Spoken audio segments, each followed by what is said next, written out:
Hi, so if you've been watching my channel for a bit, you'll have probably seen some of my modular videos, and on pretty much all of the videos where I use my modular or other synths, I'll add a bit of reverb in Cubase after. But when I'm actually recording it, I don't hear any reverb because I don't have any reverb modules or pedals or anything like that. I've always used a plugin afterwards. So I kind of decided recently it'd be quite nice to have some sort of hardware reverb so I could hear the reverb while I was recording stuff rather than adding it afterwards, because it could completely change how a lot of synths and guitars and stuff sound.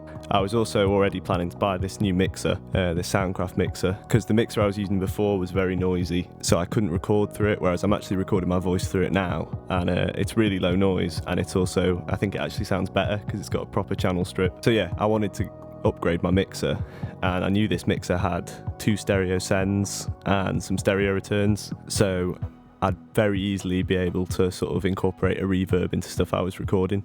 So I went on a bit of a online hunt looking for a reverb that would work for what I wanted to use it for. Originally I was thinking about Clouds, the Eurorack Clouds module, which a lot of people seem to use, but I kind of in the end thought that actually I use some stuff that's not Eurorack, like guitars and other synths and groove boxes, and the idea of having to run everything into the Eurorack to use the reverb kind of didn't feel right. And having this new mixer, I could use a pedal or a rack unit. So I sort of started Googling.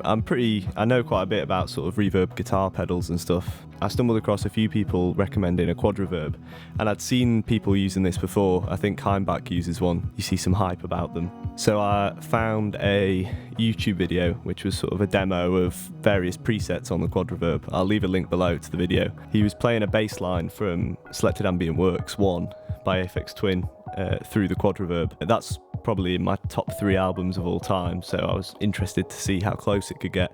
And there was one particular setting, the large vocal plate, which was pretty much spot on. And when I looked online, I read in a few places, I don't know if this is true, because I think it's quite hard to find out, but a few people were saying that this is actually what Aphex Twin used for some of his early stuff. So I kind of decided that was the one I wanted, but I thought they'd be too expensive, so I thought I'd end up having to get a pedal or a cheaper unit. I assumed these would have gone up in price quite a lot because I'd seen various people talking about them. But I looked online, and I think I paid 70 quid for this one. And I saw it for 70 quid and thought that was about my budget, and it seemed like the perfect option, so I just went for it. I was buying it from America, so it took about 2 months to arrive. It went to Jamaica and all over before it got to the UK, but it's here now, and I had to get a replacement power supply for it, which was another 10 quid, but I still think it's pretty good value for what it does. This one has the QuadraVerb Plus firmware on it, and it's had a screen replacement. The only thing was the LEDs to show the level and the clip-in don't work on it, but I sort of messaged the shop that sold it me, and they gave me a partial refund because they'd said it was in perfect condition. So it's fine that the lights don't work, but I just have to be careful not to put too much level into it because it'll clip. So yeah, I've tested it quickly with my guitar, but I haven't tested that it all works set up with the mixer yet because I've just set this all up. So I'll turn it on and try that now.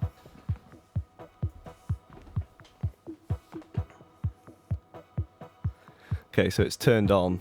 I'll just try running something from the computer into it from the first send, see if that works. It was great and dismal, like a haunted dish club, and